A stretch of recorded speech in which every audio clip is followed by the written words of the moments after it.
Par une soirée d'un hiver rigoureux, pendant que le givre s'abattait sur le toit de chaume, qu'il blanchissait et que le vent du nord s'acharnait contre une mauvaise croisée, qui résistait cependant à tous ses efforts, devant une souche de chêne excitée par quelques branches de bouleaux enflammés et étouffée par une brassée de genêts verts, le père Thomas, l'un des plus riches cultivateurs du bourg de Saint-Fiel, qui arrivait de la foire grasse de Guéret, tâchait de raviver ses membres engourdis et de réparer les fatigues d'une longue journée d'affaires, en compagnie de Jeanne, sa femme, de Mathurin, son gendre, marié à sa fille Marie, et de ses autres enfants, auxquels nous ajouterons François Bordier, le maître d'école de la commune, Pierre Giraud,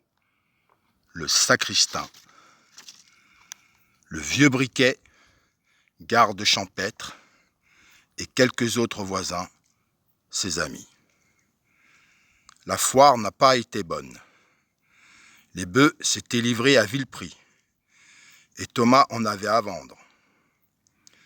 Les cochons avaient été d'un prix excessif, et Thomas en avait dû en acheter 2. Vous pensez si le cultivateur devait être d'une humeur couleur de rose?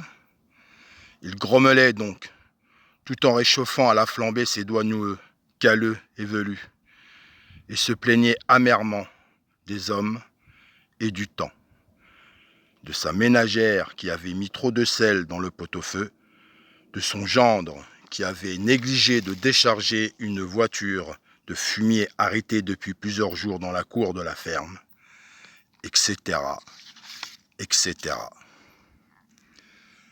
Par suite de mauvaises dispositions du maître du logis, la conversation prenait une tournure monotone et par conséquent peu amusante, lorsque Marie, dans le but de satisfaire un penchant assez naturel chez les femmes, la curiosité, ou pour changer le cours des idées de son père, pria Baptiste, son plus proche voisin, de raconter l'histoire de la femme sans tête.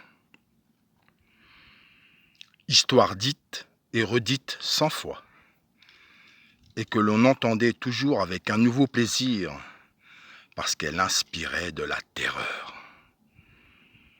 À la campagne, comme à la ville, on aime les fortes émotions.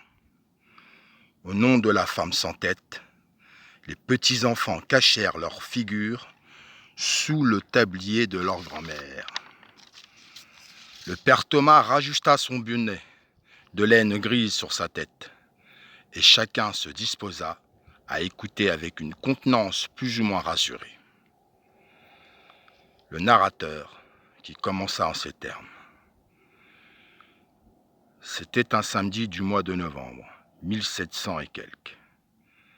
Un homme pris de boisson et attardé en passant auprès du cimetière de Guéret, à l'heure de minuit, vit 3 femmes blanches qui dansaient sur une ronde en se tenant les mains, choquées, sans doute, de ce qu'elles ne répondaient pas à quelques propos grivois qu'il leur avait adressés.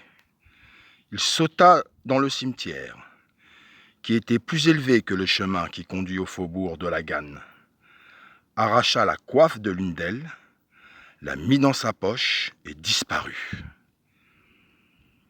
Arrivé chez lui, et après avoir essuyé les premières bordées de la colère de sa femme, « Ne te fâche pas, dit-il.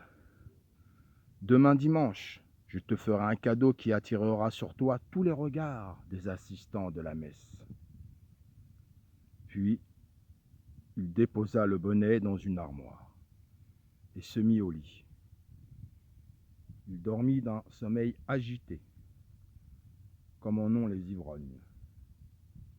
Sa femme reposa plus paisiblement, mais éveillée de bonne heure par la curiosité et l'espérance de recevoir un de ces cadeaux auxquels le mange-tout ne l'avait guère habitué.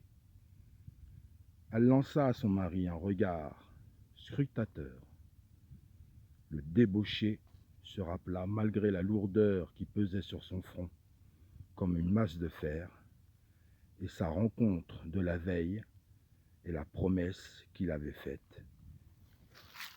Il ouvrit donc l'armoire.